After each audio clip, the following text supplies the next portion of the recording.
Hi, welcome back. Brenda Byers-Im, you made it. You are on video number 3 of this powerful series of the tools you have in your tool chest to bring about transformation.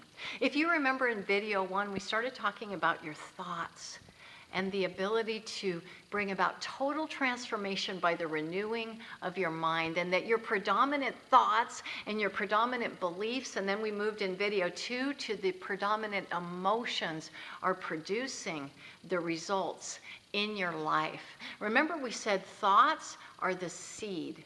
So when you get ready to create a harvest, I want you to think in terms of seed time and harvest. I want you to think about with each thought that you're holding onto. Now, I know you can't control the thoughts that just come. A lot of times people say, I can't control my thoughts. You know, I've heard the analogy that says, you can't stop the birds from flying over your head. I understand that some negative thoughts and some thoughts that are not conducive to where you're going will fly over your head. They'll be buzzing, they'll be out there, they'll be in the media shooting at you, they'll be tempting you to grab a hold of it. Remember the book that was written, You Can't Afford the Luxury of Negative Thought? You can't stop those from coming, I understand. But the saying goes on to say, you can stop the birds from making a nest on your head. And so the idea is, are you controlling your thoughts, or are your thoughts controlling you? You see, Bob Proctor said something very interesting. I think it was when he was reading Raymond Hollywell's book, Working the Law. He says, you know, we don't have a problem, for most of us, lack of discipline. In fact, I find most people are very disciplined. They are working hard. I call it running against the wind.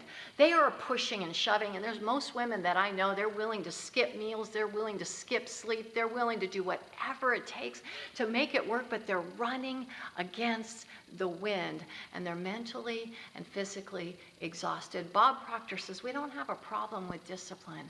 We have a problem with a disciplined mind. Learning to take every thought captive, as Scripture talks about. Learning how to renew the mind. Well, this third part, after we talk about renewing the mind and the predominant emotions that we hold on to, this third part is really how you bring the harvest about. And that has to do with the words that we speak. You know, we joke and we say all kinds of things, and if you ever looked at the vocabulary that you have, you would have no idea what kind of fruit it's producing in your life. But the truth that Scripture talks about, Scripture says, out of the mouth flows the abundance of the heart. So you see, when you've begun to discipline your mind and the predominant emotional state, well, very naturally your words will change. In fact, Scripture says the power of life and death is in the tongue. Do you know you can speak life over your children? You can speak life over your business. You can speak life over your checkbook. You can speak life over your body. The power of life and death is in the tongue. And here's the clincher. It says, and we eat the fruit thereof. That which you're speaking is actually being manifested, and it's the fruit that you're producing, that you're eating. If you don't like the fruit, then change what it is you're speaking. Let me tell you something very interesting. We now know from the power, let me give you the science. I always give you the science behind the biblical truth. We know that your words actually have power to change very nature, change the material world. See, Jesus did it.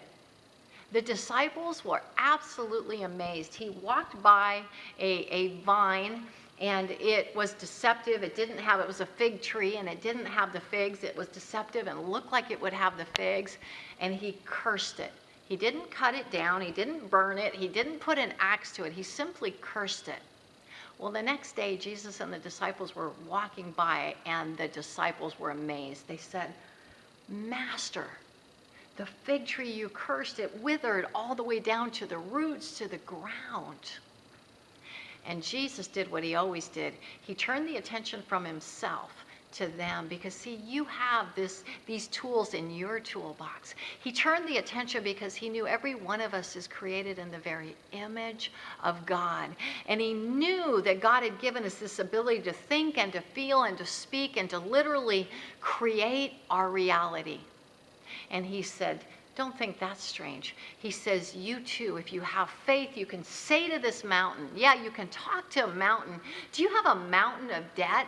Do you have some mountains that are standing between you and what you're called to do? He said, you can say to this mountain, be thou removed, and it will be removed. I promise you, learning to speak this way, you'll remove the mountains from your life.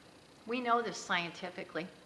If you've ever studied Dr. Emoto's work, a Japanese scientist, he did a work with water.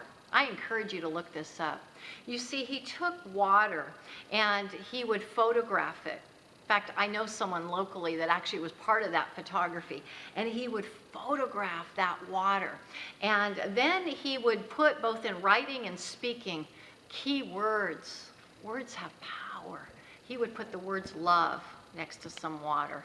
He would put the words hate or war, and he would freeze the water, slice it, and take pictures of it, fast freezing and slice it and take pictures. And do you know the beautiful crystal formations when they were high frequency words? And yes, we know frequencies of words, just like we know frequencies of thoughts and emotions. And the high frequency words like love would form these beautiful, amazing crystals. If you haven't seen the pictures, it's worth it in of itself to look at. And then he would take things like war, hatred, low frequency words, and they would be gnarled water. The crystals were all distorted. You see, all of nature responds. Do you know the scripture says all of nature is waiting for you to step into your position? All of nature, it says, groans, waiting for the sons and daughters of God to be revealed. Can I tell you, I know this is your season. This is your season to step into greatness. This is your season to experience all that life has. Jesus said, I came that you might have life and have it more abundantly. I'm so excited to share with you how to have that abundant life. I want to talk to you about how to think, feel, and speak your way to both health and prosperity, to bring about transformation, not just for you, but on the other side of your success, there's people waiting for you to model this. In fact, all of nature is groaning for you to step into your greatness. I want to invite you to join a webinar. I want you to hear, following these videos, a very powerful webinar where I'm going to walk you through some of these stages, and I'm going to tell you in advance about some very powerful events that are coming up in your area that have the ability to be the day you look at that completely transforms your future, your financial future, your physical future, your relational future. This affects every area of your life. I want to close these 3 videos with the name of my company, Prosper in All Things, and where it came from. It came from the verse that says, beloved. You see, all of this begins and ends with love. Beloved, I pray that you